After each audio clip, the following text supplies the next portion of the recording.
Bonjour à tous, alors dans cette vidéo, nous allons parler d'équations réduites d'une droite. On a déjà parlé ensemble d'équations cartésiennes de droite. Aujourd'hui, on parle d'équations réduites. Donc d'abord, qu'est-ce que c'est? Eh bien, c'est ce qu'on va voir tout de suite. Donc vous connaissez déjà l'équation cartésienne, vous savez qu'elle est de la forme ax plus by plus c égale 0 avec b différent de 0. Ça, c'est l'équation cartésienne. Maintenant, ce qu'on appelle l'équation réduite, elle est de la forme y est égal à mx plus p. Donc, comme l'équation cartésienne, c'est aussi une égalité qui fait le lien entre l'ordonnée de tous les points de la droite et l'abscisse x de tous les points de la droite. Donc, si on vous demande l'équation cartésienne, vous donnez ça. Si on vous demande l'équation réduite, vous donnez ça. Alors, dans cette équation réduite, vous devez reconnaître ce qu'on appelle le coefficient directeur. Ça va correspondre à m.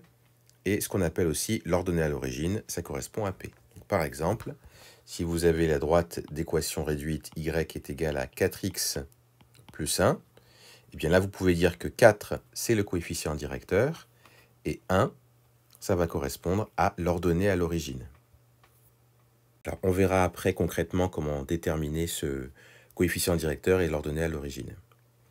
Alors, maintenant, il y a aussi quelques cas particuliers, puisque il y a des droites qui ont une équation particulière, une équation réduite un peu particulière. C'est-à-dire que là, si vous regardez cette propriété-là, on sait que D est une droite d'équation cartésienne à x plus by plus c égale 0, avec A différent de 0 cette fois-ci. Alors la propriété dit que si B est égal à 0, alors la droite D est parallèle à l'axe des ordonnées et admet une équation réduite de la forme x égale k. Ça veut dire quoi concrètement? Vous avez une droite d'équation x égale 3. Donc c'est comme on a écrit ici, x égale 4, x égale k. En fait, vous allez la représenter comment? Eh bien, c'est une droite qui sera parallèle à l'axe des ordonnées et qui va passer par le point d'abscisse 3, 0, comme ça. Alors, je l'ai mal fait là. On va essayer de le faire passer sur le 3, voilà.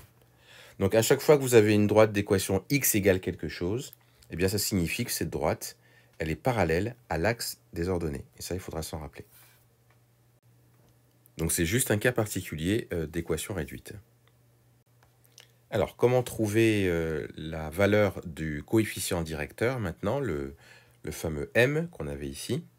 Alors, dans d'autres vidéos, vous verrez comment le trouver de façon graphique, et vous verrez aussi des exemples quand on connaît deux points et pour déterminer l'équation de la droite et le coefficient directeur en particulier. Là, je vais juste vous donner une formule qui est importante, qu'il faut connaître. Et d'ailleurs, cette formule rappelle un petit peu la manière dont on trouvait le coefficient pour une fonction affine. Alors voilà donc le coefficient directeur qu'on appelle aussi la pente de la droite, ou c'est en fait son inclinaison. Donc ce coefficient directeur, sa formule pour le trouver, c'est quand vous savez que la droite passe par les points A et B, eh bien il faut faire YB moins YA divisé par XB moins XA. Je rappelle que YB, ça correspond à l'ordonnée de B, YA, l'ordonnée de A, XB, l'abscisse de B, et XA, l'abscisse de A. Donc voilà comment trouver le coefficient directeur ou la pente de la droite AB. Dernière propriété. Lorsque deux droites ont le même coefficient directeur, ça signifie qu'elles sont parallèles. Je donne un exemple. On avait tout à l'heure la droite d'équation y égale 4x plus 1. Eh bien, si je prends une autre droite d'équation y est égale à 4x moins 5, dans la mesure où elles ont le même coefficient directeur 4, ça veut dire que ces deux droites-là seront parallèles. Donc ça peut être utile aussi à le savoir. Alors maintenant, vous pouvez regarder les autres vidéos, celle qui explique comment déterminer l'équation réduite d'une droite en connaissant deux points, aussi celle qui permet de déterminer graphiquement non seulement le coefficient directeur, mais aussi l'ordonnée à l'origine.